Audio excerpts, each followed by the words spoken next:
You're going to learn today. Learn, learn, learn. These people are going to learn today. Learn. What's up, fight fans? This is Kurt DeVille with Counterpunch Boxing News, and I am finally live for Dillian White and his broadcastless fight as of yesterday on St. Paddy's Day in Ireland. Okay. Before I start, we got Marlon Thornell in the building. Counterpunch to you, brother. Good morning. Hit the like button as you come in, gentlemen. Absolutely. White uppercutted himself. That's all. Ahija. Shellasi. Big up. Counterpunch. Counterpunch to you. Eunice Borderball. Where are you, Kurt? It's 1625. Well, we are here in the building now. I had to change the time. I had to do some things, had to make some errands. Bill Keaveney in the building. Member, what's up, champ? Lion's Opinion, good evening. Counterpunch to you. Anthony Deep in the building. Airzism, Kurt, much love, big man. Hope all is well. Man, everything's great. Everything is great. And I appreciate you guys coming in and hitting the like button. Okay. Stay blessed. Be real. Yes. Ahija. Wagwan. Counterpunch to you guys. The topic of discussion for this live, of course, is the prodigal son. Dillian White. Dillian White fought yesterday. I believe he fought 5 rounds. I think it was 5 rounds. He fought Christian Hammer, which Christian Hammer, is a durable opponent. He's been beaten by a lot of people. I mean, he's been in there with some people. He's been beaten by a lot of people. He's a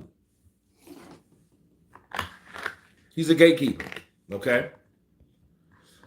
Bill Keaveney, what's up, brother? Counterpunch to you.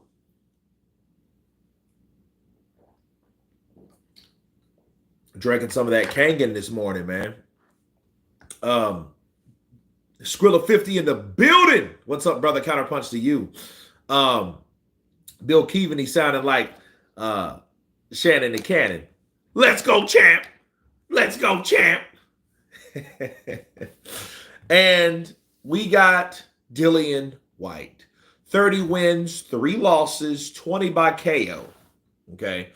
And the last victim, of course, was Christian Hammer, which he quit. Okay. And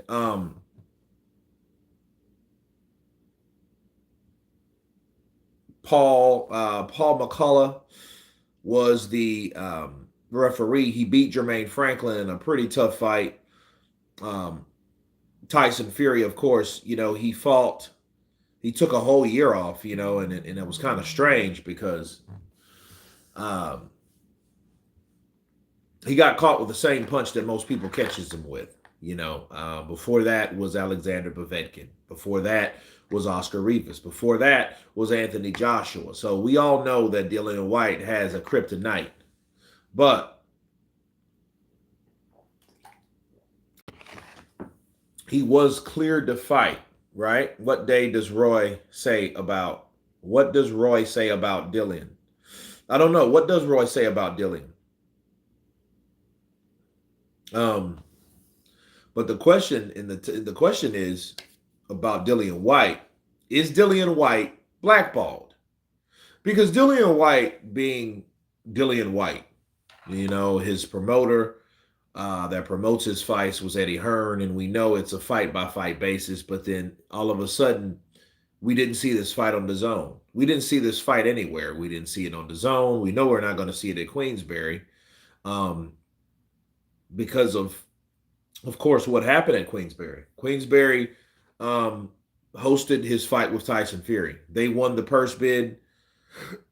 No, he isn't. He just uppercutted himself by doing something sketchy.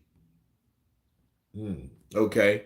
Skrilla 50 says, yes, Dillian is blackballed. Well, if he's blackballed, how did he get blackballed? Let's talk about that for a minute. Um, Dillian White, I believe this is what happened. Okay.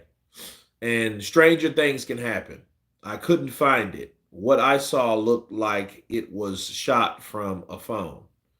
Well, yeah, that's why I had it. I had footage of it, and it was from a cellular device, and it was in a vertical format. It wasn't even in a horizontal format. It was just kind of like someone having it from where they were, which wasn't a good angle. You know, it wasn't the worst, but it sure by far wasn't the best. Okay. So no, nobody had it. No broadcaster had it at all. Okay. It was just a fight, a venue, two fighters, and that's it. Two checks. That's all it really was, you know. I mean, and it was sad because it's the body snatcher here. The body snatcher, you know, is the guy is, you know, known for $1 million purses. Too many failed drug tests. Well, I'm gonna go and we're gonna go back with Dillian White. What's your opinion, Kurt? Break it down. Okay. Do you guys remember all of the time that Dillian White spent as the WBC interim champion, paying that 3% to Mauricio Suleiman, but at the same time ridiculing the WBC, talking smack about the WBC, Bryce Productions, high, okay? And if you noticed, okay, with Dillian White, it's almost like he fell further and further down. But at that time, when he was talking about the WBC, what happened? He fought Oscar Rivas, but before that, he failed or he didn't pass a drug test. Let's put it that way. The drug test came back, it was inconclusive or whatever, and then you had the A sample and the B sample. And then if you remember, this was right before he started ridiculing, because I remember that time frame. I remember when I did the video, and this was like almost 5 years ago. It was in 2019. Then he was talking about how jacked up the WBC was. He was like, oh man, you know, I've been waiting for all this time. I've been paying my sanctioning fees. I've been doing what I'm supposed to do. And Mauricio hasn't helped me at all. And then Mauricio made a strange comment. If you guys can remember, he was just like, well, you need to be careful of what you say, because what you say can get you into trouble. If you guys can remember that. I don't know if you guys do, but Mauricio pretty much threatened Dillian White, and everybody went into an uproar because they were like, well, wait a minute, what do you mean by that? He's just stating the obvious. This man's been sitting around waiting to fight Deontay Wilder, which was the WBC heavyweight champion in the world at the time. And Mauricio pretty much made a strange comment like, don't come out and say things about your sanctioning bodies or you're going to regret it. In so many words. He mustn't say these things about the WBC. Then he fights Oscar Rivas. But remember, Oscar Rivas was scheduled to fight Tyson Fury for this diamond belt. If you guys can remember, I don't know if you watched boxing back then, okay? But watching boxing back then, they had like a diamond belt. The diamond belt was second to the interim belt, the interim champion belt, which was actually stupid. It's just another way for Mauricio to get that 3%. That's all it was. Now, the thing is, right after that, Dillian White said, well, I'll fight. Let me change this because this is.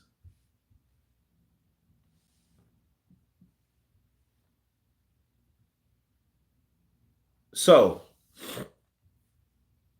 right before that, he took a test. He took that sample because everyone has two samples, okay? And the weird thing was the sample A was some kind of he didn't pass it because it was something in that sample. But whatever the case was, he was allowed to still fight Oscar Rivas and team Oscar Rivas, which sucks. did not know about this findings. It was like a findings. Okay, that's how they labeled it, a finding. He had something in his findings, and then they couldn't explain why and what it was. Okay, this is Dillian White, and they didn't tell Oscar Rivas's team, and then they fought because it was some leaked footage. If you guys can remember, it was leaked footage of Dillian White talking to Eddie Hearn because they were still hot. They were still mic'd up. And then he was telling Eddie Hearn, like, hey, this is a effing stitch up. If you guys can, it's a stitch up. This is a stitch up, man. I don't know what he's talking about, all this, right? If you guys can remember. Scant Rants never tested the B sample. No, they tested the B sample like 2 months after that. It was like, okay, that was in, I believe, in June or July, August, and I think it was in September. I have to look it up because I remember when he was cleared of whatever, right? Boxing can be so corrupted. Well, keep in mind, not only did he fight Oscar Rivas, but nothing really never came of that. So what the protocol of any type of weird finding was exactly what happened last year. If he had something, exactly what happened to Conor Benn, exactly what happened to Dillian White last year, exactly what happens to each and every person that has some Tyrone Spong before he fought Alexander Usyk. A lot of these things happen. Okay, so what I don't understand is, how do you go from 2019, right, and then the same thing happens in 2023, 4 years later, right, but then two different outcomes? People, it has to be who you know. Okay, because see, what happened with Eddie Hearn and Dillian White in 2019 was the same thing that happened in 2022. If you guys can remember that. That wasn't 22, Conor Benn and Eubank, right? Yeah, that was in 22. When not only did he fail one, he failed two. He failed both of those tests.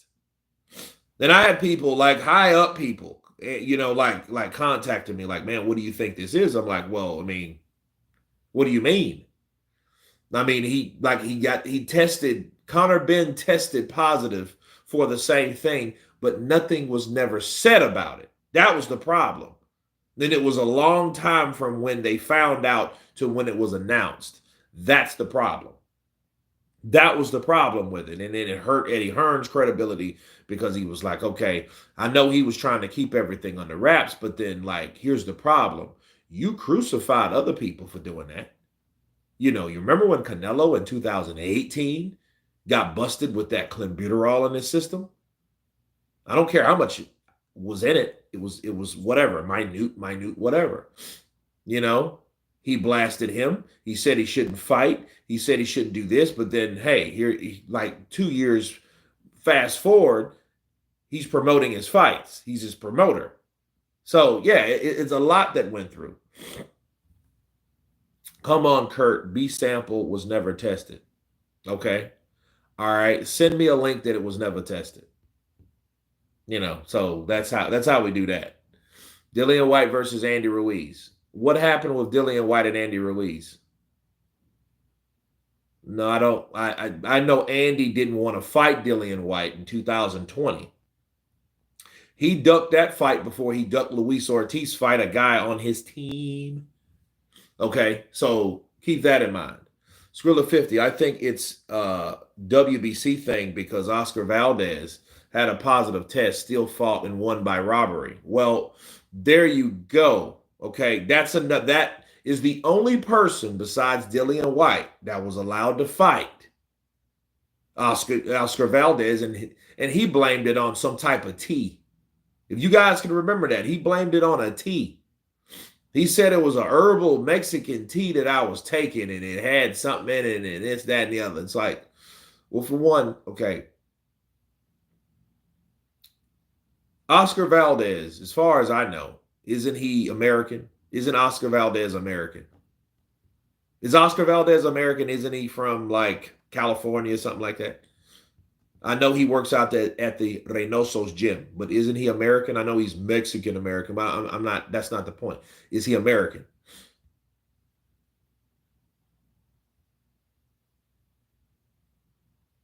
I didn't get a notification. I don't know, man. Like YouTube does that. YouTube is by algorithms, not by subscribers. That's the only thing that I could say about YouTube these days. West TV Knowledge, how are you, Kurt? Who won the fight? Dillian White won the fight. Christian Hammer quit. And he blasted Christian Hammer for quitting because I'm assuming Dillian White needed rounds, right? Okay, let me. I messed around and hit that link. I was trying to.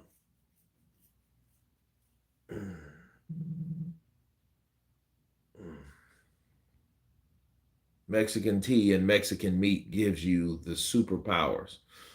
Obviously so. Scan trends. I'll take a look at it. Matter of fact, inbox me by Instagram. Yeah, because I think because when I click it, it's gonna go right to the link. Then I can take a link, a look at it. Dillian should fight 3 more times this year, and 3 should be Ruslan, Ruslan Markmadov. Is that his name? No. Yeah, me thinking Ruslan Vandakov. No, what was his name? Now you said that. It's Ruslan. Yeah. No, it's Arslanbek Markmadov. Chisora for the trilogy, and then finish this year for Caballero. I don't know if he could beat Caballero, bro. I mean, Caballero's pretty good on the inside, and then see the problem with Caballero, since he's so good on the inside, that's going to be a tough fight for him. I can't see how Whyte was blackballed by Dazn when he didn't have a contract with Matchroom or Dazn. Well, that's the point. If he didn't have one with Dazn, they have no reason to work with him. And Eddie Hearn is like the chairman of Dazn. So, like, why wouldn't he involved in any of his fights now? See, Eddie is like the redeemer of the people or the fighters that have been cleared, and he could say, "Ha, I told you so," because everybody I deal with, if they do come up questionable with some type of shady or weird drug test and they clear, Eddie Hearn is that first one to hold that flag running towards the mics, the cameras, and saying, "See, I told you so," right? So why didn't he do that for Dillian White? That's why the question stands. Was he blackballed? I mean, because it's like, okay, this is not on Sky Sports. It's not on DAZN. It has nothing to do with Matchroom, which Matchroom exclusively works with DAZN. And it makes you think like, okay, why didn't we see Dillian White return to the ring, okay, after his last fight against Jermaine Franklin, a no-name fighter from America? Why is that the case? What happened in this situation? Blackballed. He had to be blackballed, bro. Make Met Madoff. LOL. It's a weird one. Dillian did not look good. I mean, I don't think he's really supposed to. Nobody wants to see Whyte and Chisora again. I honestly don't want to see that fight again. If that fight would have happened, it would have happened way before now. Like, he could have fought Chisora. He could have fought Chisora 2020, but he got knocked out 2020. Okay? He fought Povetkin, in which people slept on Povetkin because he figured. I mean, it was a good fight. Don't get me wrong. I mean, just Dillian White is a good fighter. I mean, he has his flaws like any other fighter. But that man he got caught with that uppercut and got knocked spark out. Now, he dropped Povetkin a couple times. He's a big, solid bloke. And, has a good jab. He likes to scrap. You know what I mean? He's not as balanced. So, I mean, that's one of his flaws. He's not balanced. I think, honestly, he's just too big. I think he's too big for his top part of his body is too big for his bottom. Therefore, he doesn't have a strong sense of balance. And I think if he was smaller, he could be a lot more effective. But at this point of his career, he's like 35. So him and Tyson Fury around the same age, right? So there you go. Um, but yeah, he likes to scrap it up. Because I remember when he fought Lucas Brown, that's probably the best Dillian White that I've ever seen when he fought Lucas Brown. And Lucas Brown is still around. You know what I mean? And he's failed a gang of drug tests. But he's still fighting. You know what I mean? But you can find stuff for him. It was televised somewhere. Caballel is a new body snatcher. Ooh, I hear you, Skrilla 50. Lions opinion: Dillian will never be world level if he can't beat those three. I mean, nobody calls him out no more. For one, nobody calls him out. Caballel versus Joyce next. Caballel should fight Frank Sanchez next or Daniel Dubois next. I don't think we should go too far away from that Days of Reckoning. I think that Days of Reckoning should be Days of Reference as well. Simply because when you have these guys that fought each other and beat each other, they shouldn't just sit there. It shouldn't be this all of a sudden this contest that means nothing. It shouldn't be that way. You know what I mean? Like the only two, well, hey, Joseph Parker, Deontay Wilder, Anthony Joshua, the Wileen, we had the winner and really the two winners, which what happened with Tyson Fury and Francis Ngannou when they fought, none of them really deemed, you notice, one was the loser, one was the winner, none of that. They were both winners because they both had a close fight and they both branched out and they were both in the next fights. That's like Francis fought Joshua. Joshua beat Otto Wileen. Joseph Parker fought Zhang. Zhang beat Joe Joyce, knocked him out. So then they were introduced in the next column of the next venue. That's how it should be. So Frank Sanchez, Daniel Dubois, I get Caballel, Philip Ergovic. Okay, these guys should all fight each other at some point, either on the co-main event, just like Zhang and Parker was, or the main event of a venue that they should set up. Give these men $5 million, okay? Give them $5 million a piece or whatever, you know what I mean? Or do a bonus, knockout, you get an extra 2, or you know what I mean, or whatever, So based on their marketability, that's what should happen. So for Dillian White talking about fighting, I get Caballel. No. He should fight someone, but not that guy. Not those guys. Dillian White should fight someone that we haven't seen in a while, like Michael Hunter. You know what I mean? Throw him in there with some of that new blood. How about Efe Ajagba? How about that? Because see, now the matchups are endless. Why? Because we do have a guy that, like Al-Ashik, Turki Al-Ashik is putting together fights and he doesn't care about the politics. So what does that mean? We can actually truly talk about matchups that actually can happen. All it takes is you got to fight in the desert. You think those guys care about fighting in the desert? With the money that's thrown around, okay, we're going to offer you $5 million. Yep, I'm going. I'll see you soon. Alhamdulillah. I'll see you soon. Inshallah, I'll see you soon. Yeah, for $5 million. Oh yeah, I'm going over there. Hey, how about Jarrell Miller, Dillian White? How about that? How about a fight that should have happened? Dillian White versus Otto Wileen. Otto Wileen. However you say it. How about that? Let's play it. Bars. Let's make that fight happen. Because Dillian White's supposed to fought him, and then really, honestly, Dillian pissed me off because I was like, oh, I want to see that. I want to see what the body snatcher does with Otto Wileen. Let's see what he does with him, simply because that fight was signed, sealed, and it was about to happen. And Dillian White pulled out. Because it was, to me, it was like Dillian pulled out due to the fact, like, okay, this could be a banana peel. So guess what? I'm gonna bow out of this. Because I mean, if you're injured, I'm like, well, wait a minute, you're injured how? See, there was no evidence of injury to me. So I was like, nah, no one gets a pass. I don't care who you are. It just sounded fishy. Like, wait a minute. So, and that had a lot to do. And see, Dillian White, I think, screwed himself. See, if had he fought Otto Weiland, at least he would have had some rounds in the bank. Because if you could remember, the fight he fought before that was who? This was 22. So he's supposed to fight. No, that was in 21. He's supposed to fight Otto Weiland in like December, and that never happened.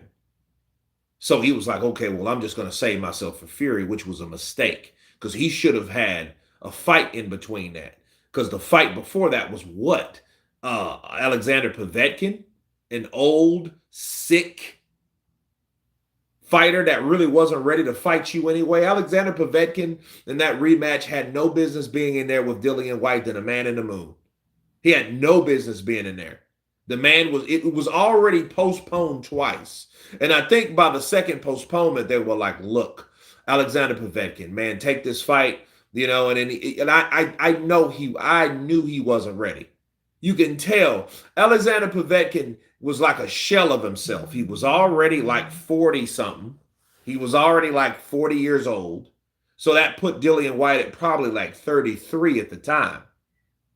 If he's 35 now, probably Dillian White will be 36 this year, right?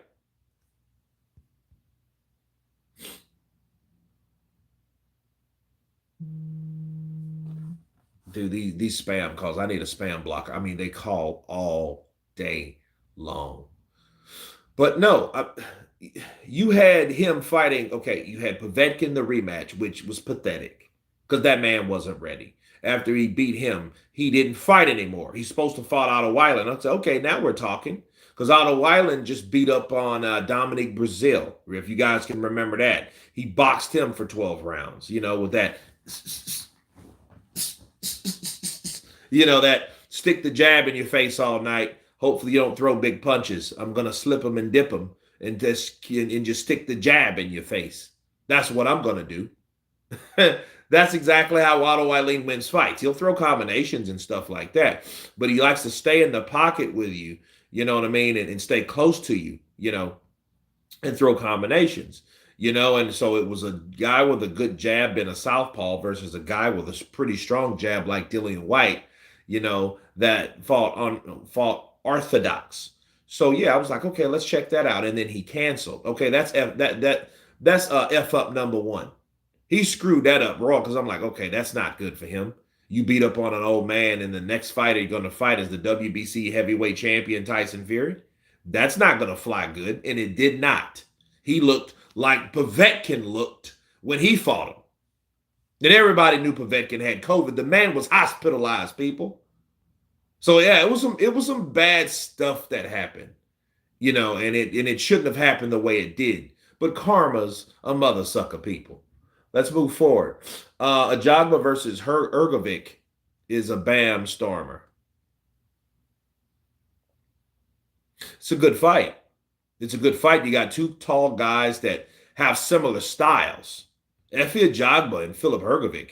Hrgovic, I think he has more diversity because he has more looping shots, whereas Efe Ajagba is more of a straight shooter with his punches. But yeah, I would love to see that fight. That would be a good fight. Two dangerous guys. And if I had to guess, I would probably put my money on Efe Ajagba since he is a straight shooter. He doesn't throw a lot of looping shots. Yeah, that's a good fight. I would love to see that fight.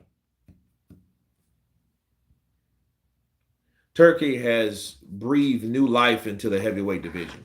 Yeah, I think it's past the heavyweight division, though. I think it should bleed on through boxing overall. Like we got Bivol and we have Better Biev. Look at this. Look, that's like the fourth call. Whyte is a two-time world drug cheat.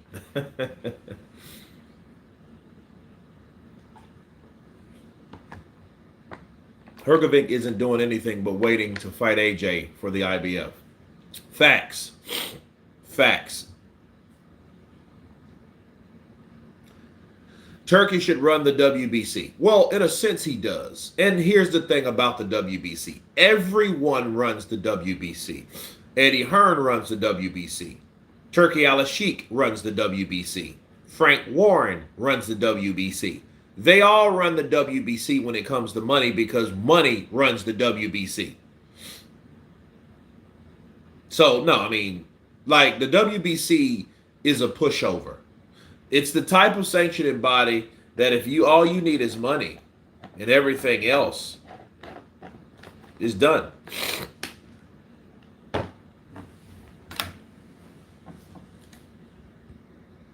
Just put the spammers on block. Well, they're calling for different calls.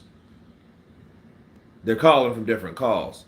This timing with Dillian White is he dips after throwing a jab or punch. He dips to avoid the opposition's counter, and until he fixes that, Dillian White will always be done by the uppercut. Well, yeah, that's a bad habit. It's a bad habit. I'd love to see a Jogba versus Wilder. A Jogba versus Wilder. That would be a good fight if a Jogba did something lately. But then we could say the same thing about Wilder, right?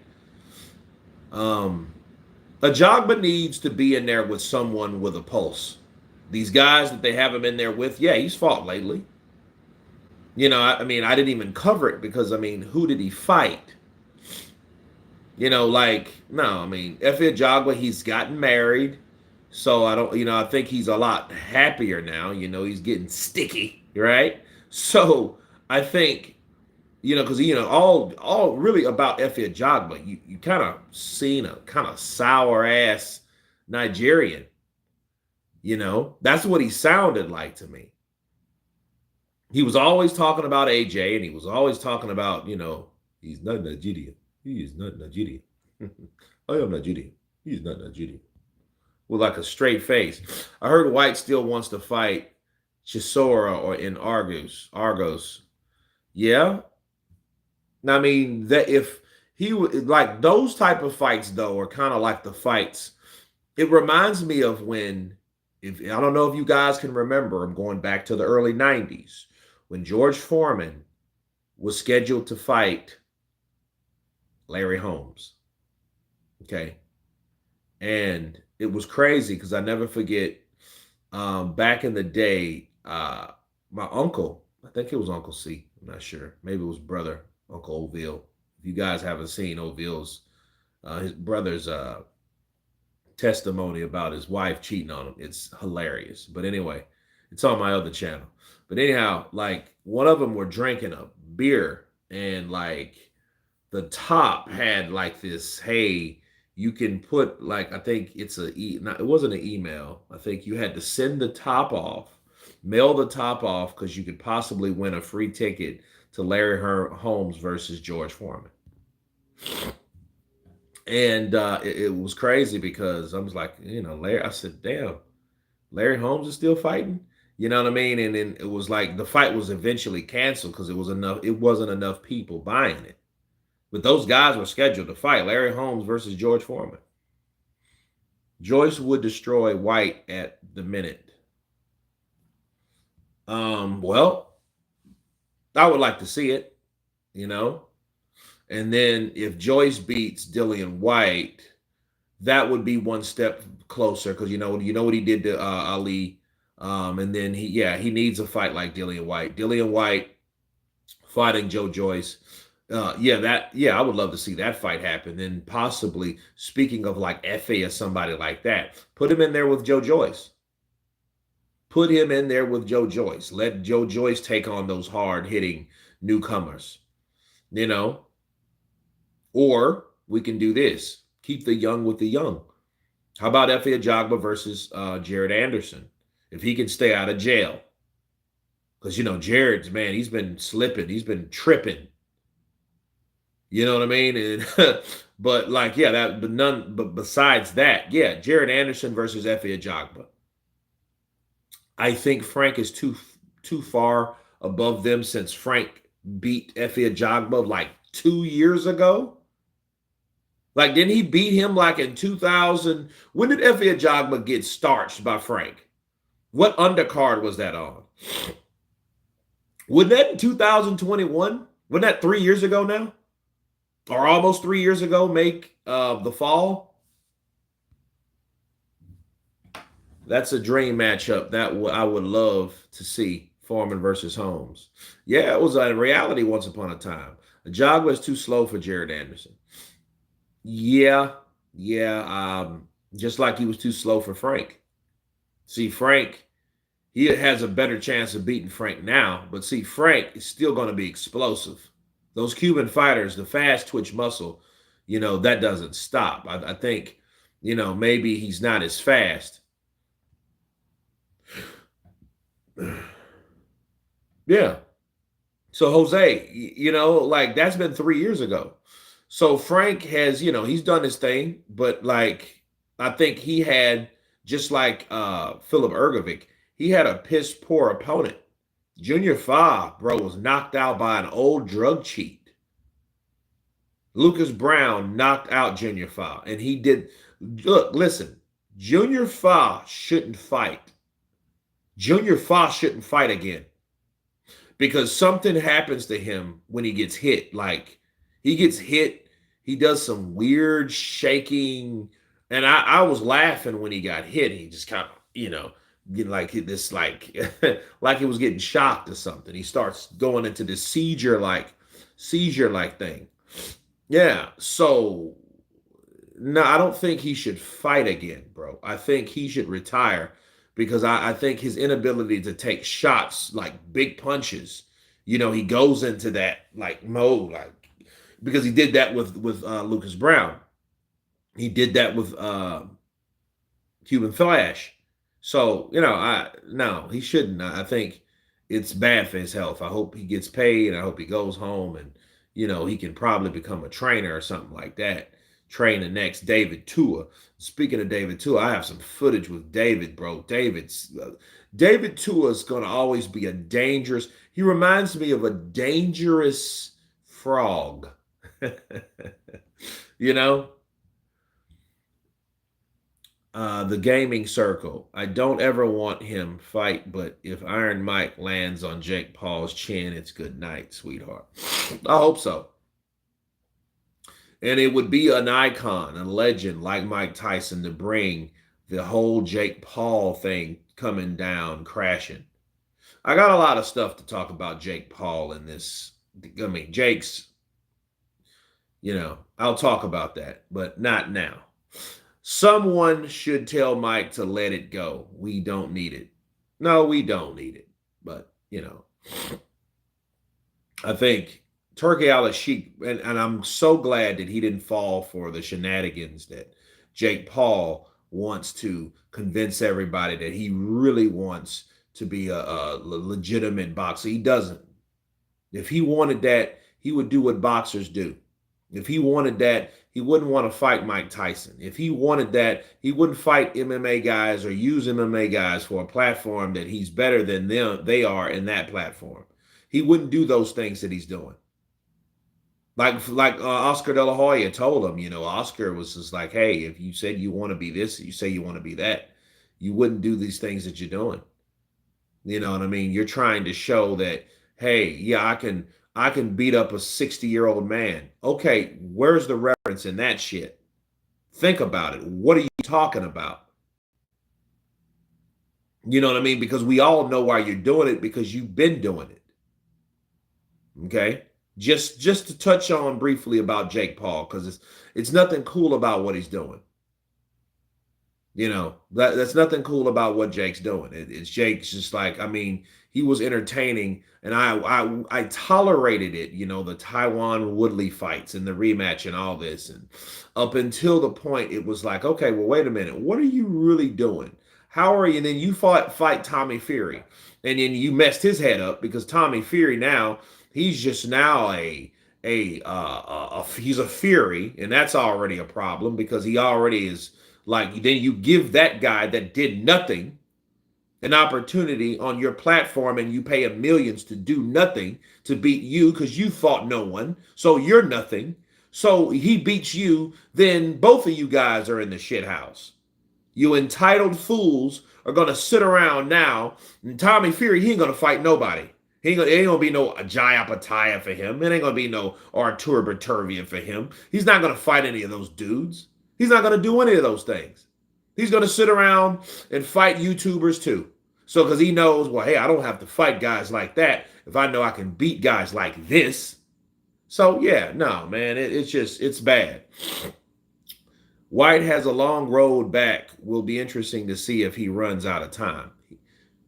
Dillian White, based on the fact that he's not broadcasted no more, if I was a betting man, which I am not, which I'm glad I'm not, sometimes it would be good to know if you won. The excitement, that's why I don't gamble, because the excitement of gambling is kind of,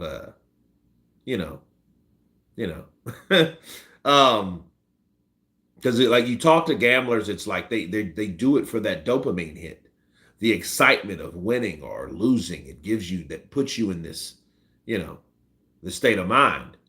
But no, I hope he has a happy ending. Black Warrior Spirit, salute, daps, peace and blessings, Mr. Kurt. Like button touched. Appreciate you, my brother. Skrilla 50 in the building. Beterbiev will make the Furies disown Tommy if they fall. Well, they shouldn't have to disown Tommy. Not fighting somebody like that. Not fighting Jai Apataya. They should disown Tommy for fighting somebody that doesn't belong in the ring, which they feel that Jake Paul doesn't belong. I think he belongs in the ring. I just think he's in there with the wrong people. But I don't think he believes in himself either. Whyte should talk to Turkey, get him on the fight bills. Well, you sure he wants that? Do you sure Dillian White wants that? Because it's like this. Here's the deal. If I was Dillian White, and I know I'm coming back, I want everybody to see me. I want some type of circuit. I want some type of exposure. I don't want to fight someone that nobody knows, and I'm gonna have this banner on my social media that won't. Well, if that's the case, Dillian White, if he did anything, he should have aired it from his own YouTube channel, because Dillian White has a YouTube channel. He should have aired it for free there or on his social media somewhere. Bars. That's what he should have done. And it's weird because he didn't do it. It's like, okay, you didn't even take the steps. You guys know how Alexander Usyk, he plays all of his fights from his channel? That's what he should have done. Kurt, Joseph Parker versus Jermaine Franklin would be a good boxing match. How about Joseph Parker versus Jared Anderson?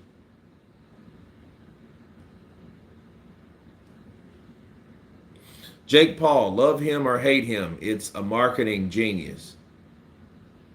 His fame says more about the state of boxing in the U.S. than it does about him.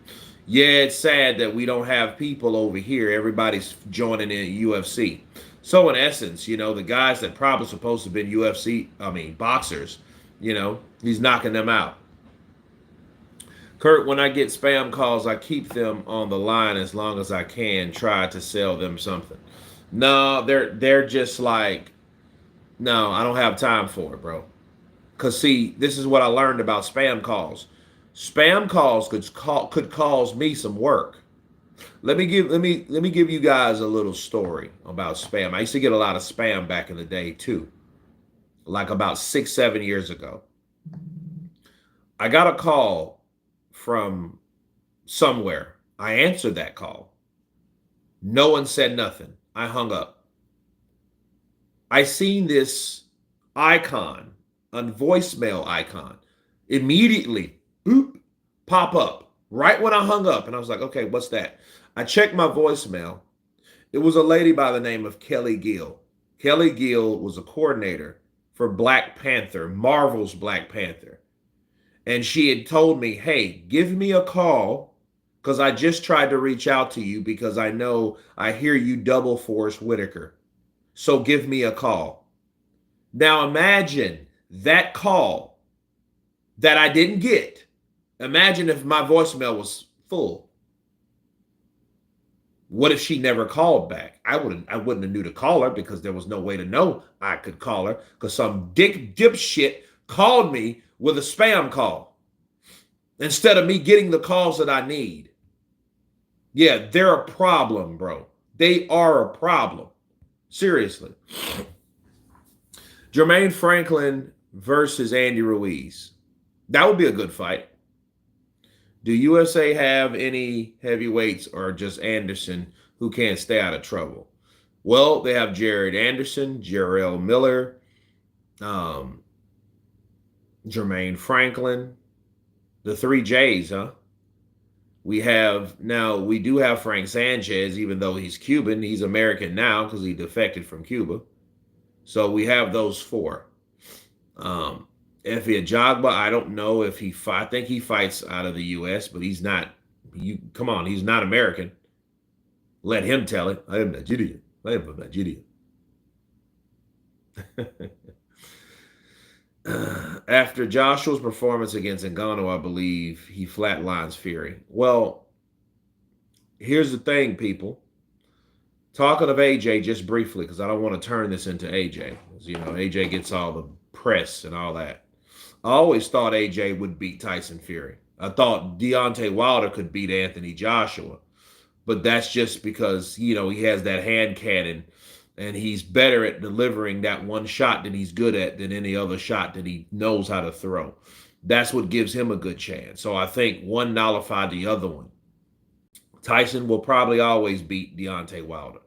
We've seen it 3 times already, or 2.5. I think AJ will beat Tyson Fury. I think AJ's better than people think he is. I don't think Tyson Fury is slicker than Alexander Usyk. I don't. I think what made Usyk difficult is his height and his size and his speed and every damn thing else in between. I think Anthony Joshua's better at fighting taller opponents. I've always said Joshua beats Tyson Fury. There's never a time where I don't think he can. No, I always thought AJ could beat Tyson Fury. He's just better with taller fighters. Because Tyson gets hit by Wilder at times, and he got dropped by Wilder at times, and fights 1 and fights 3. Twice apiece. He's been knocked down 4 times. Tyson has knocked Deontay Wilder down 1, 2 in the second fight. Okay, so 3, 4, and 5. So the knockdowns apiece. Tyson has knocked him down 5 times. Wilder has knocked him down 4 times. So yeah, those guys have some interesting stuff. No, never pick up numbers you don't recognize. If it's someone important, they will leave a message. Just block. Yeah, Kurt, who wins? Efe Ajagba versus Anthony Joshua. AJ will knock out Efe, I think. But then the same rules apply because Efe Ajagba is he throws a lot of straight punches. I don't think AJ is more elusive than the Cuban Flash. I think the Cuban Flash is more explosive. They both have their own explosive punches, but the style. See, Frank Sanchez is a guy that likes to counter with explosiveness. AJ has good punch placement. So I think, if anything, I think they both get Efe. We already know that Frank has beat Efe Ajagba. Do you see Fury versus Joshua? Well, I don't see that fight happening. Would I like to see that fight? Yes, I would like to see Fury versus Joshua. Why? Because Fury versus Joshua is the biggest fight that you can make at this point. Anthony Joshua has done his job. He's beat Otto Eileen in the Days of Reckoning, okay? And he's beaten Francis Ngannou to earn himself the opportunity to fight the winner of these guys that have to fight twice. So AJ's good. AJ has to just win. I mean, he doesn't like AJ has to fight someone sure of note, but all he has to do is stay winning. So he could technically fight anybody. He could fight Jarrell Miller if he wanted to. I don't think he wants to. I think he despises Jarrell Miller. Jarrell Miller made it, because Jarrell Miller's claim to fame is what he said about AJ to get up under AJ's skin, and fail a drug test. So his biggest thing is not fighting. Jarrell Miller, if I was AJ, I would fight Jarrell Miller. That would be a big fight, bro. And he should fight him in Madison Square Garden. That's what he should do. He should fight Jarrell Miller in Madison Square Garden for half the purse. So that's $6 million. Give him $3 million. How about that? Give him $3 million to take on AJ. Yeah, Jarrell Miller Jarrell Miller is the reason for the fall of AJ, or should I say, the slip of AJ, the trip of AJ. There shouldn't have ever been an Andy Ruiz versus Anthony Joshua. There should never been. Andy Ruiz should have been one of those fat guys with titties that eat Snickers that, he got beat by Joseph Parker and probably somebody else by now. You know what I mean? Because he would have at least fought. He would have fought someone of note.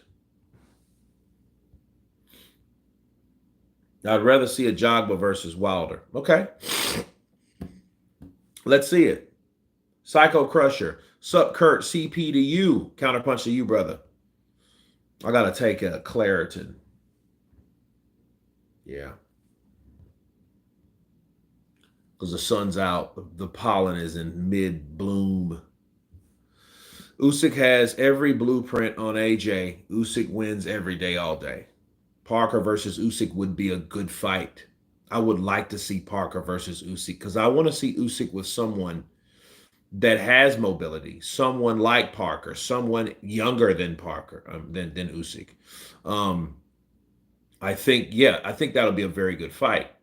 I would love to see Parker versus Usyk. That's a fight that don't really be that's not talked about enough. It's not talked about enough. It's Parker versus Usyk could be a very good fight. It's just now Usyk's in that position. It's just like, okay, well, because that's the only thing you can do. Okay, let's say Usyk beats Tyson Fury back to back. All right. Well, what's going to happen then? We get to see AJ versus Usyk 3 bars. But I don't want to see it. We've seen the outcome. We've seen if AJ can't knock Usyk out, he can't outpoint Usyk. He's not slicker. He's not a better boxer. He's a bigger guy. He's slower. The only way he beats Usyk is he knocks him out or drops him a couple times. That's it. Hell, we've seen Zane drop Joseph Parker, and he still lost. He still lost the decision.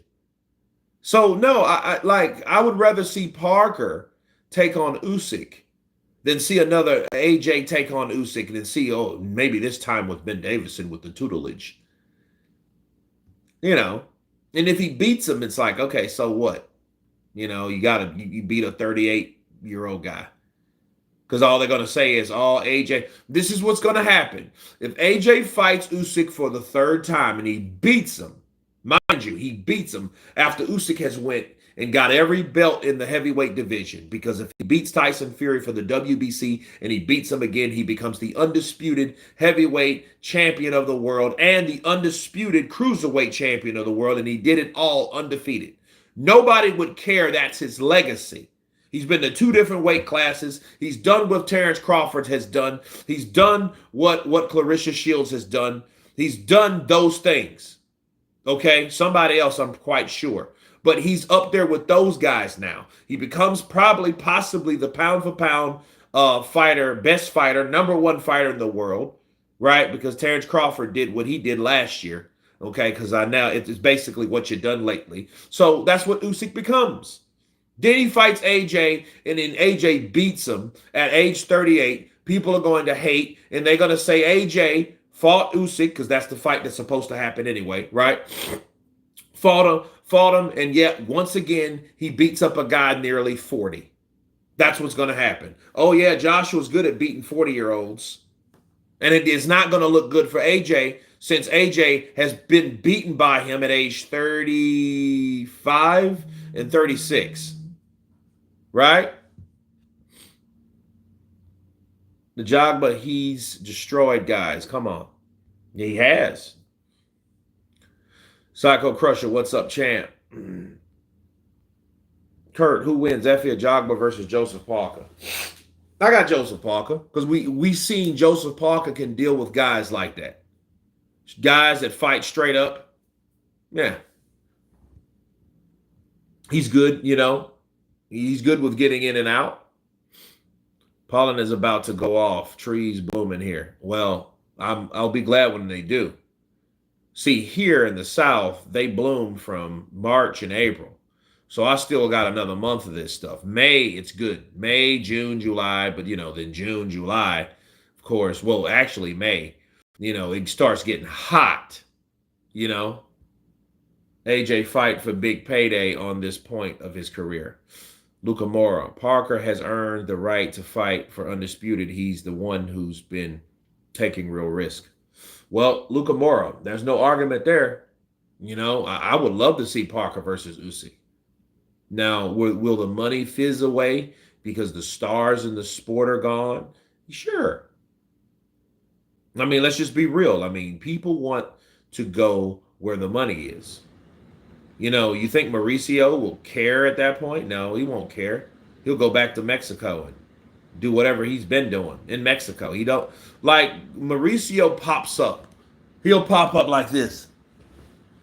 Hello, guys. I am here in Saudi Arabia to represent the presidency of the WBC. Parker versus Cabello is good. That's good. Yeah, but AJ in 2 years is 36. I understand that, but still, in 2 years, that it won't be 2 years. AJ will be 35. See, the two fights that's going to happen this year, Tyson Fury versus Usyk, and then Usyk versus Tyson Fury. The reason I said it like that is because Usyk will beat Tyson Fury, and then will Tyson Fury, if he does activate the rematch, which I think he will. Right? He'll fight him again. And I think he'll just fight him for the money. Because if he figures, if I can't fight him, unless that mental health, whatever, pops up and starts bothering him, KD, please don't speak for fans like me. I'd want to see and watch AJ Usyk 3. Parker beats 41-year-old Dazn. Bars. Well, I think Audi, if he can do it, and see, here's the thing. Parker's just a better boxer than Dazn. Zhang's big, strong, but he can't move. And he doesn't have a gas tank. So, yeah, if he can avoid not getting knocked down, he beats Dazn on points, just like Hrgovic did.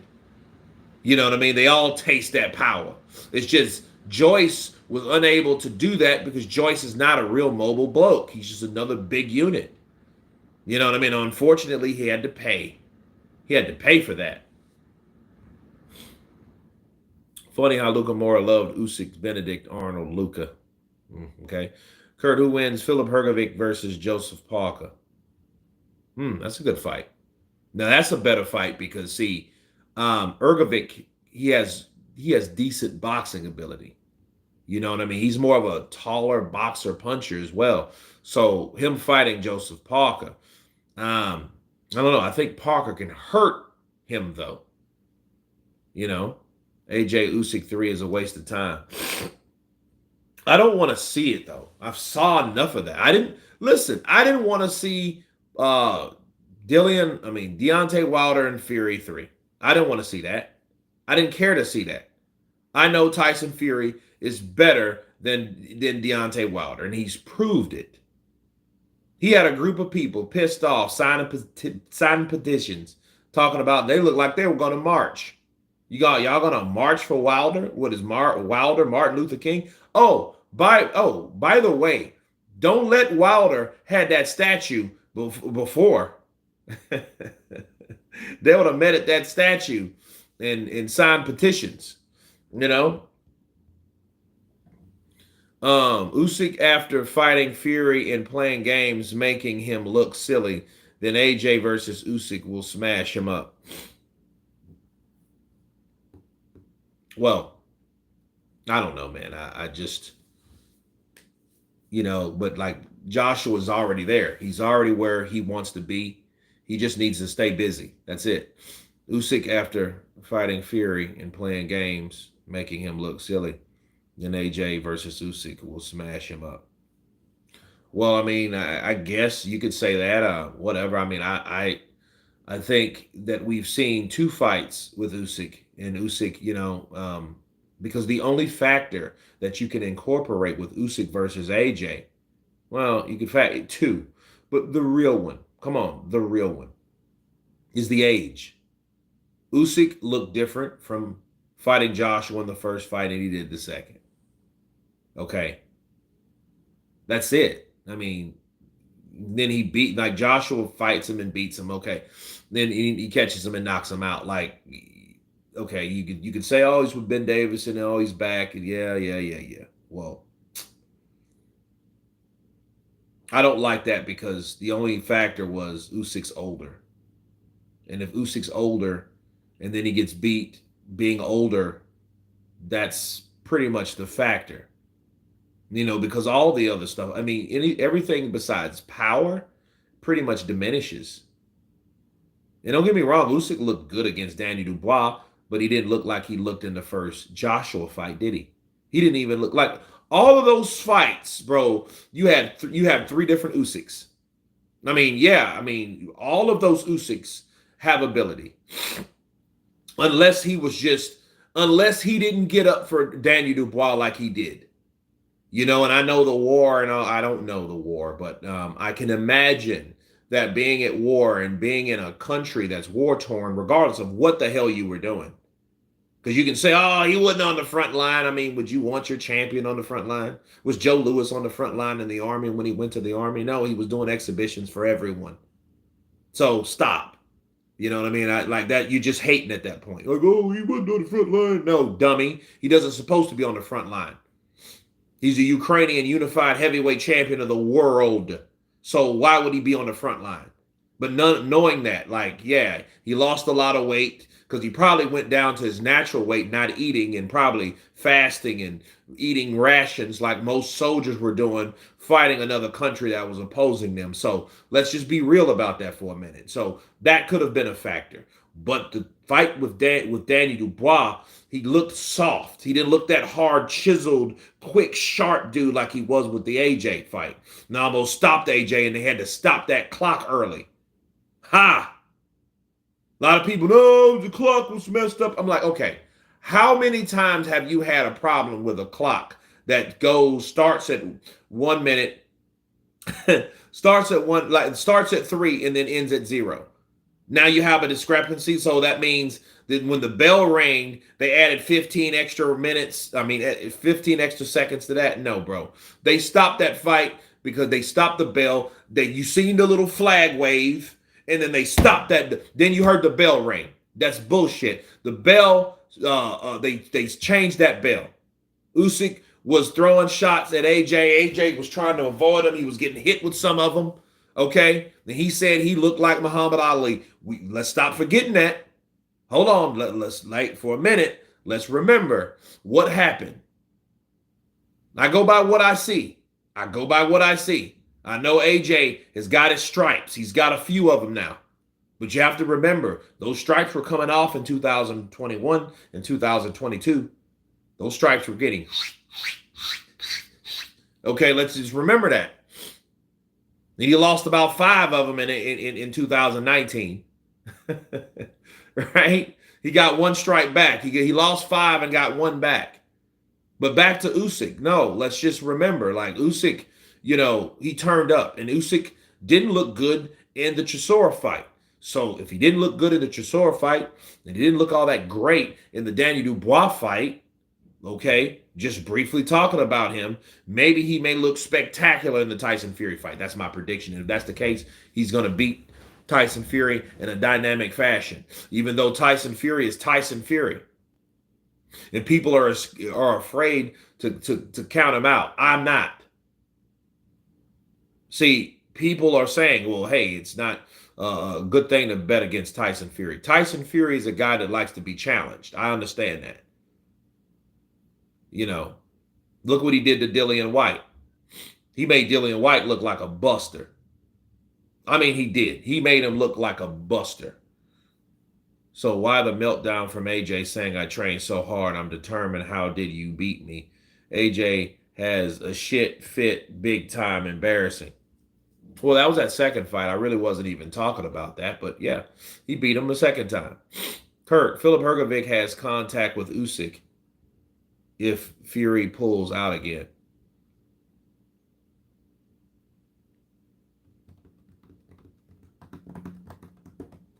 Yeah, that would be a good fight because, I mean, Hrgovic needs a fight. And Tyson, if Tyson pulls out again, they're going to find him, like that pushes everything back. Like, I'm not convinced that any of that stuff based on what already happened. He had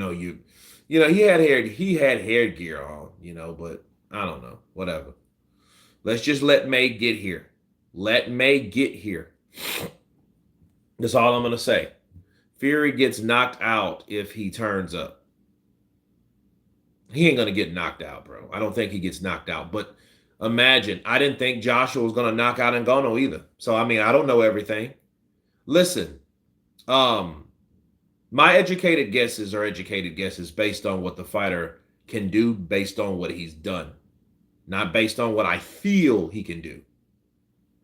See, AJ knocked out Ngannou. Okay?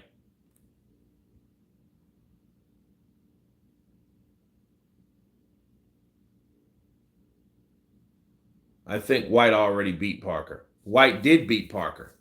But see, Whyte's out. Whyte has to come back. He's not going to fight someone. See, Dillian White fighting someone like Parker now would be the equivalent of Joe Joyce fighting someone like Parker now. Yeah, Joe Joyce beat Parker, but Joe Joyce has been beaten back to back by another guy that Parker just beat. So Parker doesn't need to go back and fight him if he doesn't want to. He doesn't need to. He's in a better position. Dillian White is in a situation where he needs to, what do you say? What's the word? I can't remember the word right now. Whyte has 35. Yeah, he's 35 years old. Kurt, Michael Hunter is going to pull off a big upset. Well, he should. He's Michael Hunter. That's why nobody wants to fight Michael Hunter. Michael Hunter is a guy that people know he can fight. I watched that. I find myself watching Michael Hunter versus Usyk a lot. That needs to work his way back up. He needs to fight either new guys or whoever is available now. Whatever happened to Arslanbek Markmadov? You used to hear about him a lot. You don't hear about him at all.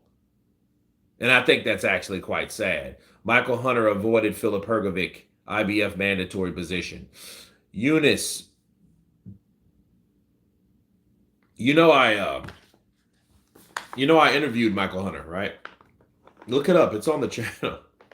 I mean, it was kind of a sad interview, but Michael Hunter pretty much explained why he turned down that money. Whyte looked awful versus Hammer. Injuries have finished him. He still beats Wilder. I don't know. See, I think you guys are looking at Wilder all wrong. I think Wilder beats Dillian White. Dillian White showed me by fighting Tyson Fury that he can't deal with guys with speed.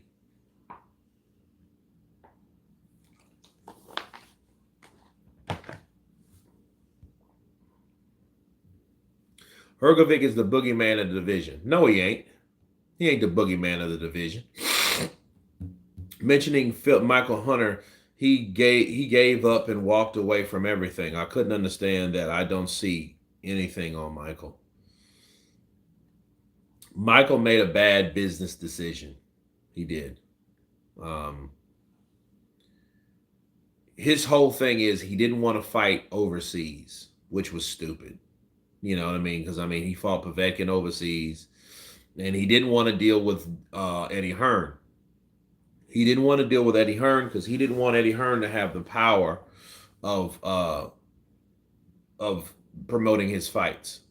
And see, he was going to get like 700,000, and Philip Hrgovic was going to get like the remaining because it was like $1 million purse they were going to split, and it was like a 70-30, I think it was. And it was in favor because the A side was Michael Hunter, and he turned it down just based on who the deal was attached to. It was attached to Eddie Hearn, and he didn't want to deal with Eddie Hearn no more, so he turned it down, which was stupid. It was stupid because at some point you're going to have to deal with people that you don't like. I mean, I know what it's like personally to work with certain people that I said I wouldn't work with. So I mean, do I fault Michael Hunter? Morally, no. Business wise, yes. Because I have people, if I get hired on a show doing a particular job, only a particular job, because I've worked with that person. But if I get hired driving for a film, which I'm going to start working for a film, if I find out I have to work with a particular someone, I won't work. You know, so I do understand. Or if I knew prior, like, okay, I didn't know that she was going to be working, I wouldn't work. So so you know, you put yourself in a situation like, let's say, guys. I mean, I'm pretty sure you guys work for a living. Okay, Sanchez versus Franklin. That's pretty good. You know, I think Sanchez wouldn't take that fight though. Um, Now, from whys and ends, from yeses and nos, is there someone that you used to work with that if you had a job opportunity to work for a particular job making a lot of money and you found out that person that you couldn't stand work there, would you take the job? By whys and nos.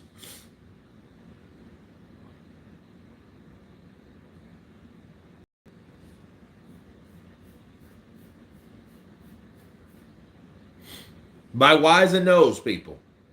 I mean, would you take the job or would you not take the job? Yes, you would take the job. No, you wouldn't take it. Why? Yes. Okay. Mama Lou. Yes. Zwane. Yes. Jorge. No. Okay. Audi. Yes. The gaming circle. Yes. I don't know Wardley. I don't know Wardley. I reckon. Okay. Who else? Yes, you would take the. You would take it.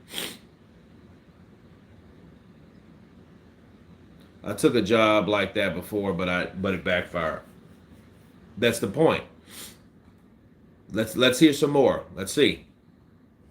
Whys and nos. If you had a new opportunity for a job, and that job was going to pay more, you know, would you work with that person?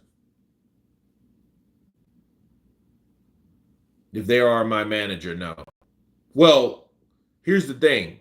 About 4 years ago, 2024, yeah, 4 years ago, I would avoid that person. Well, that's the mama Lou. That's ideal. I get it. Okay. I changed. All right. How much money? More money than you like. Okay, in your grade of work, imagine whatever that is. Okay. Um, You getting more. You're getting more money. Heavyweight domestic UK title, KD. Worley versus Clark. Oh, that's a good fight, though. Yeah, I heard about that fight. That's a good domestic scrap.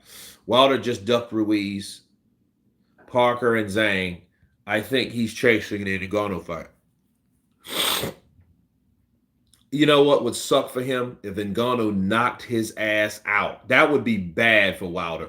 If Wilder got knocked out by Ngannou after Tyson Fury decisioned him, AJ knocked him out unconscious, and then he goes and fights Deontay Wilder and knocks out Deontay Wilder. Deontay Wilder can't do anything anymore because he chose to do a crossover fight and lost. And he would be the only one that really took the bag of losing.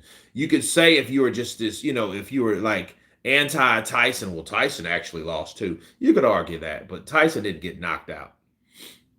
Whyte has no official contract with no TV, nor promoters or sponsors. He's officially a street fighter now. I need me a home in Carmel, California. I'd take the money, Kurt. Well, here's the thing. This is the situation. Okay, Wilder would go to sleep versus Francis. Somebody would. Let's just put it that way. 4 years ago, and this is crazy. This is right before COVID, and then I started working for Fear driving. And the driving was attached to the Teamsters Union, okay? And it was this lady that I didn't know her. I never met her. But I would notice, have you ever noticed, by Wise and Nose, have you ever been at a job where it's just someone just did not like you? I mean, the person just didn't like you for whatever reason. I mean, they just did not like you. And you can tell they didn't like you because this is the South, okay? The South is a little different because people in the South, they're less cutthroat, they're more direct. They tell you pretty much they show you, I don't like you. Whereas, up in New York or wherever, you have a lot of like snakes, people, hey man, how you doing, Kurt? Fucking cocksucker. Right? But this woman, I mean, she was older. I mean, probably, I don't know, mid 50s, late 50s, I don't know, something like that. She was probably in her 50s, where, me, guy in his late 30s, chilling. I'm just, stunt guy, that pretty much, freelancer, right? Yeah, well, screw the 50. I didn't know her to like her or whatever. I didn't know anything about her. And the first encounter with her was, hey, good morning. How you doing? I mean, that's just me anyway. I'm not I'm not one of those dudes that don't speak. If you look at me and you give me eye contact, unless I'm pissed off about something's going on, I may not say nothing to you based on whatever. But normally, naturally, I'm a guy. If I'm walking and you see me and we have eye contact, you know what I mean? And I'm gonna be, hey, how you doing? Especially, you just got a job, so you're feeling good. You're okay, well, I'm gonna be transporting, I'm gonna be doing this, I'm gonna be going there, I'm gonna be doing a lot of things, right?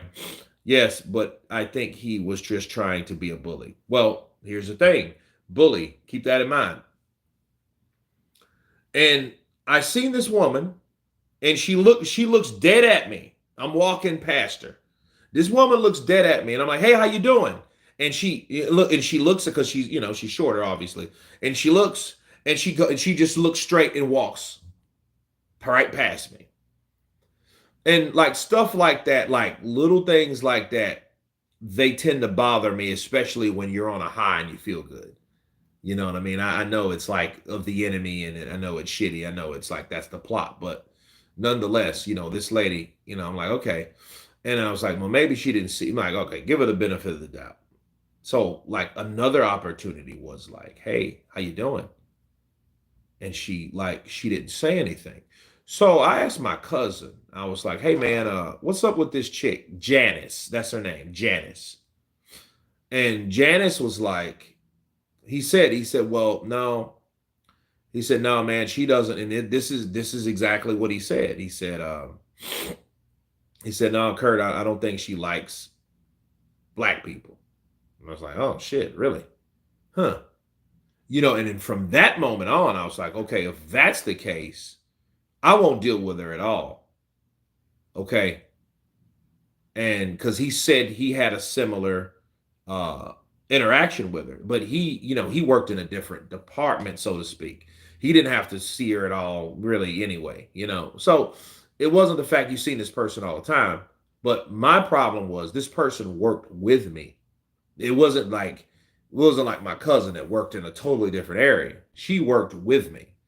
So, but you seen her talk and smile and talk to other people, and you kind of you realize that or whatever. So, um, I go into the office one day and she's there, and then she says, "Oh, hi," and I look her up and down, I'm like, "Hi."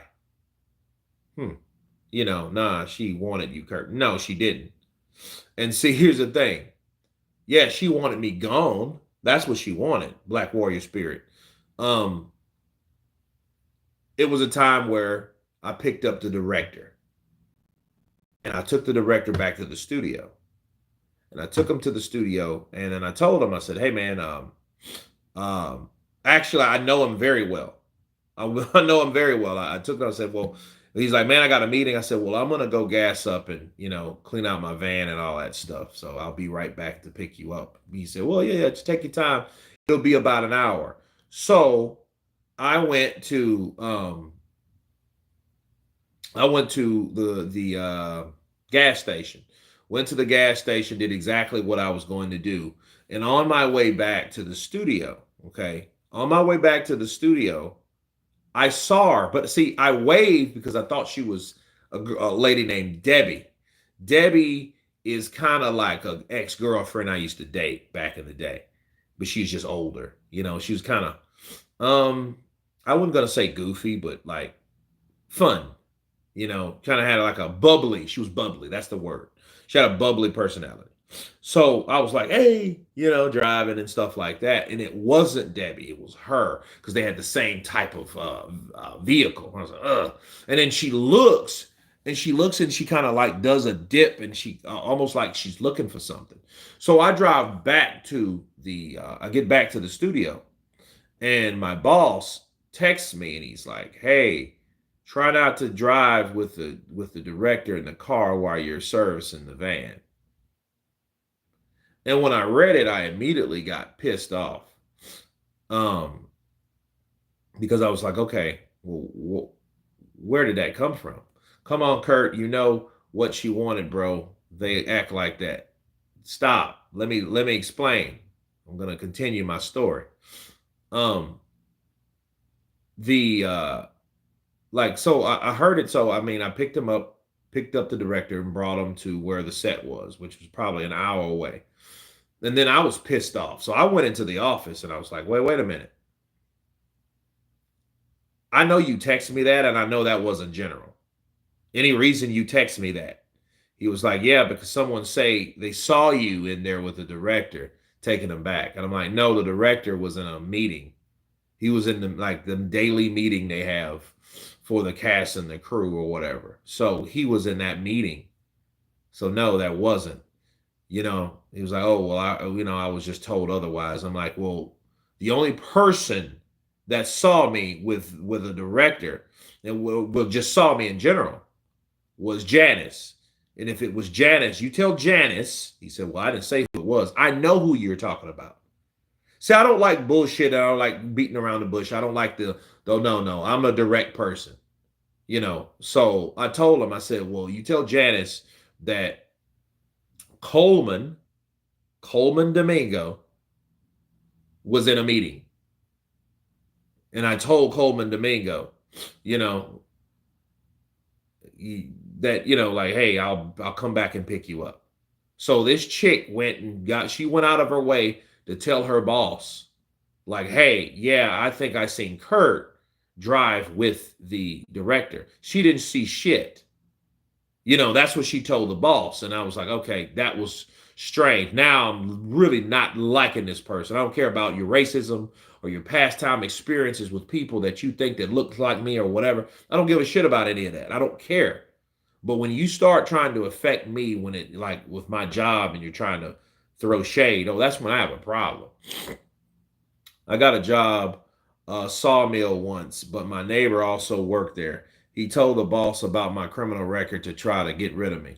Yeah, Stewart, I would have beat his ass. I would have went over there with a mask and beat his ass. Bars. He wouldn't have knew it was me. Because if he's telling like that, oh, my neighbor beat me senseless. you know? Oh yeah, I would have found a way to beat him or just pay somebody to do it. Pay some punks. Hey man, I'll give you $50 a piece. Go in and beat the shit out of that guy for me. Catch him at the gas station and beat him to a pulp. Hit him about 5 times each in the face. How about that? I mean, hard as you can. Hold him, and just beat him up, just, oh! Yeah, people ain't shit, Miles Davis. That's right. That wasn't the only thing. Like, she used to drop little, like, she was a snitch. Like, it was crazy because I used to do video, like, we sit there literally. Because this is like one of those jobs where you get paid a lot of money to do very little, but then when you do, it's a lot. But the very little is a lot because of the hours. He probably knew you couldn't use stupid. Dillian making an easy USD 50. Yeah, he probably did get cash. Kurt, boxing is so much better than MMA. Yeah, it is. But no, why am I talking about jobs I had? Well, I'm identifying with Michael Hunter. Sounds down my street, Kurt, Liverpool. Yep. St. Don, it was just selling a bit of weed. I sorted him out, though. Yeah. Or just wait till you're going to move, and then get someone to beat him. But no, Michael Hunter, dealing with Michael Hunter and Eddie Hearn, he just didn't want to deal with Eddie Hearn. That was his whole thing. That was his hang up. He didn't want to deal with him. So what happened with the chick and that gig? Well, I'm going to tell you what happened. I got fired. I got fired from that gig eventually. I got fired from the gig, and it necessarily wasn't because of her. It was because it was this actress and her mom. All right, and the actress was she was a younger girl, and I got fired, and it was unfair because it was on Valentine's Day of 2020. Now keep in mind, it was Valentine's Day of 2020. And the lady I picked up, okay, you had a teacher, you had the actress, and you had the mom. So the teacher was hired to travel to, for homeschooling with this young actress. Because, I mean, she was young. She was like 12, 13. Yeah, Michael Hunter versus Joseph Parker will be a very good fight. And I picked up the teacher from another place, but I didn't know there was 2 different locations. So I was like 10 minutes late, in other words. The lady acted all like an ass. She was in the street like, oh my God, why are you so late? Oh my God, what's going on? And I'm like, I mean, I'm supposed to pick up the teacher. Thought all you guys are the same. And she was just like, and here's the thing. She's from Jersey, so she's from Jersey, and they're like, oh, I'm from Jersey, so we don't play that. And then she gets quiet, like, oh, okay, yeah. And then at that point, I looked up and I was like, I looked at the rear view, and I was like, you know what? This lady is going to snitch on me. I already knew it. And that's what she did. She told him, like, oh, my God, he made me feel uncomfortable. Like, I mean, real chicken shit. You know what I mean? So, and she was like, she told the producer. And then they were like, okay, we're going to move Kurt to greens, And this is the crazy thing. So all this happened the same day. So I got hired for greens, and then they found out the guy that I was going to replace is not going anywhere. So they were like, well, and this dude, he was like, well, let me tell you, we don't need you. We don't need you coming back here. And we don't need you no more. So that's that. I was like, oh, okay. That's weird. But anyway, my cousin, because they told him, and they were like, he was like, well, what happened with the chick, and what happened with the girl and all that, and I was like, and I told him, and he was like, yeah, that's confusing because he should have told you that it was at another hotel. So anyway, me and that guy, the co-captain, we had words. So we had words, and I mean, it was a shitty day. So anyway, I'm leaving here going back to Shreveport. So I packed all my stuff up, and I was like, hey, hey, well, I'm off, I'm gone. So I'm almost to Waco. Shout out to Carlos, because Carlos, bro, if you're ever in Waco, Carlos Valencia, uh, he makes the bombest burgers. I gotta get one. But anyway, I get a call from the coordinator, and he's like, hey, Kurt, yeah, you start work Monday. And I'm like, the hell? I thought I was fired. Because when I used to do videos, because I used to have this, I don't know if you guys remember, but I used to have this little white wired piece, in my ear or whatever. And he was like, well, just try not to, because the lady said that I was texting on while I was driving. Damn, really? So they were like, well, try not to use your earbuds, when you're driving. And I was just like, okay. And then so I came back and I worked. So I got fired, but then I got hired, pretty much. Look at God, right? So I worked from that time, and this is the weird thing. I worked from Valentine's Day to the 13th of March, which was what, roughly 29 days, which the world shut down anyway. And so it was over for 6 months. So I went home anyway. Luca Mora, the same dude who said Ngannou would knock out Joshua. Well, yeah, dude, I guess we were all wrong on that. So, but yeah, well, Michael Hunter, he just didn't want to deal with Eddie Hearn, and I think he's paying for it. Now, the funny thing about that particular person, Janice, I started back on that show because I did a coordinating show. I was a stunt coordinator on a smaller show in Shreveport. And then I went back to that show. When I went back to that show, we did the same thing. No big deal. Okay. We worked until the end of that year. And then season 7 started. When season 7 started, I got hired as an actor on Fear the Walking Dead. And I made the same department pick me up that picks people up. So I'm downtown Austin, and I made them pick me up. And they were like, wait a minute. Wait, Kurt can drive. No, Kurt can't drive. Kurt wants you to pick him up. So I told production and made production after auditioning for that part, hey, you're going to pick me up. Who's ducking, Canelo or Benavidez? It's Canelo. No, I say that Ngannou was easy work for AJ despite popular belief.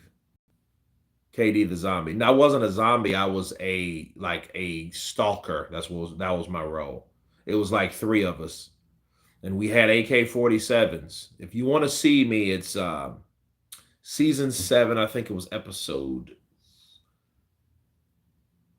4, I think. Luca Moron, damn, says boxing is a gimmick. Now, because Beyonce ain't in the mix, I remember him jumping up and down in excitement when Wilder was considered fighting Ngannou. Luca Moron, that's that's funny. You guys. Audi Elias, I could see that. Also, I have my doubts. Tyson, Paul fight also. Kurt, favorite movies, favorite actors.